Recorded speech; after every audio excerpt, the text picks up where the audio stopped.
Ողջույն բոլորին։ Օձերը շատ տարածված են որոշ երկրներում, եւ այդ պատճառով հաճախ կարող են մտնել մարդկանց շենքեր եւ տներ անսպասելի։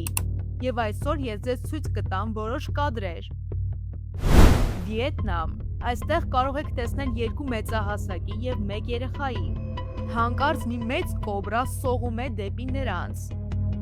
Լավ է, որ ժամանակին նկատեցին դա եւ հասցրեցին մտնել մեկ այլ սենյակ, իրենց հետևից փակելով դուռը, եւ կոբրան սենյակը զննելուց հետո դուրս սողաց։ Սարսափելի է, չէ՞։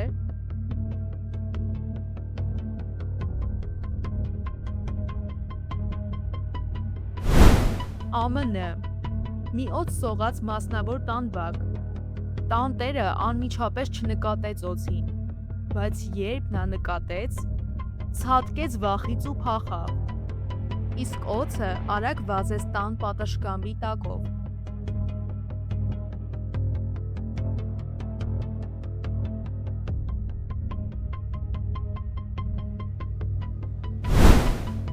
Ավելի շատ կադրեր Վիետնամից։ Մինչ մայրն ու երեխան հանգստանում էին օրորոցի մեջ, մի հսկայական օձ մտավ տուն։ Ամենայն հավանականությամբ դա պիտոն էր։ Կինը չի նկատում ներխուժողին եւ նույնիսկ երբ նստում է հատակին, շարունակում է հանգիստ օրորել իր երեխային։ Եվ երբ վերջապես նա տեսավ օձին, արագ բռնեց երեխային եւ գնաց մեկ այլ սենյակ,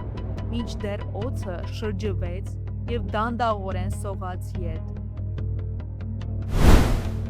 Հարավային Աֆրիկայում մի ընտանիք նկատեց, թե ինչպես է իրենց տուն սողում մի մեծ սև օձ եւ անմիջապես զանգահարեց շտապօգնության ծառայություն։ Երբ մասնագետները ժամանեցին, նրանք տեսան սև մամբա։ Թունավոր օձը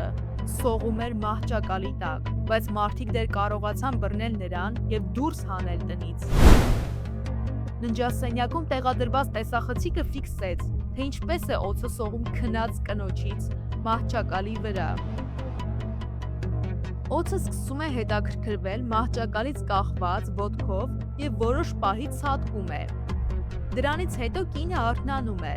լուսավորում է լապտերը, նկատում օձին եւ շտապում է դուրս գա սենյակից։ Ավելի ուշ օձին գտնում են զուգարանի վրա փաթաթված եւ դուրս են հանում։ Այս օձը հավանաբար իսկապես ուզում էր մտնել տուն։ Այն նույնիսկ բարձրացավ պատը, խնդրելով ինչ-որ ճեղք։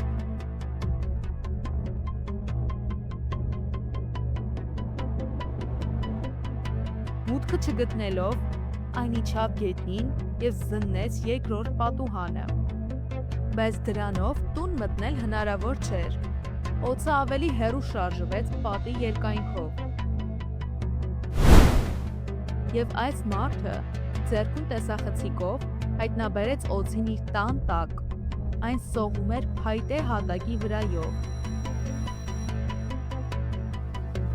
Հետո նա սուզվեց բլոկի անցքի մեջ եւ անհետացավ տեսադաշտից։ Տեսանյութն ավարտվում է այս պահին։ Այս կոբրան նկարահանվել է փակ պատուհանի միջոցով։ Օձը համառորեն ուզում էր տուն մտնել եւ գլուխը խփեց ապակուն։ Լավ է, որ պատուհանը ամուր փակ էր։ Հակառակ դեպքում տերը այդքան հանգիստ չէր կանգնի տեսախցիկի մոտ։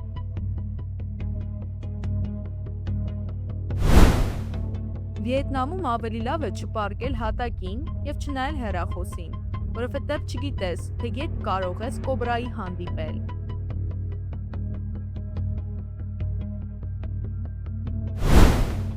Օձերը հաճախ տներ են մտնում զուգարանների միջոցով։ Հարավային Աֆրիկայում թունավոր կոբրան մտել է մի տուն։ Տղամարդը ժամանակին նկատել է այն, բայց հենց այն պահին, երբ այն գլուխը դուրս էր հանում ջրից։ Տղամարդը չզանգահարեց շտապօգնության ծառայություն, քանի որ օձը մի քանի րոպե անց դուրս եկավ կոյուղու միջոցով։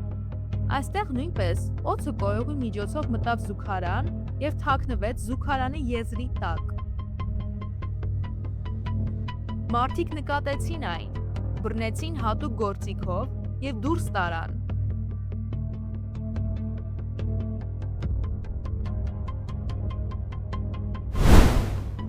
Հսկայական կոբրան մտավ այս բնակիչների տները կոյուղու խողովակների միջոցով։ Միայն կենդանիների վերահսկման խմբին հաջողվեց ազատվել դրանից։ Սարսափելի է պատկերացնել։ Այս մարդիկ, այսպես ասած, ավելի բախտավոր էին։ Ոչ թե թունավոր կոբրա էր ներխուժել, այլ համեմատաբար անվնաս պիտոն։ Գիտենալով, որ պիտոնները թունավոր չեն, տղամարդը այն զուգարանից դուրս հանեց մերկ ձեռքերով։ Այս զուգարանում տերերը նաև պիտոն գտան և շտապօգնություն կանչեցին։ Պարզվեց, որ օձը շատ մեծ էր, և տղամարդը նույնպես ձեռքերով դուրս քաշեց այն և բաց թողեց։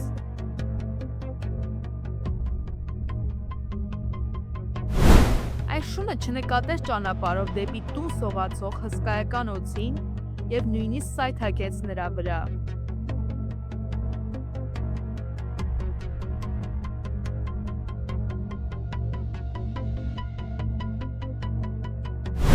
Այսօրվա համար այսքանը։ Շնորհակալ եմ, որ դիտեցիք մինչև վերջ։ Մինչ նոր հանդիպում։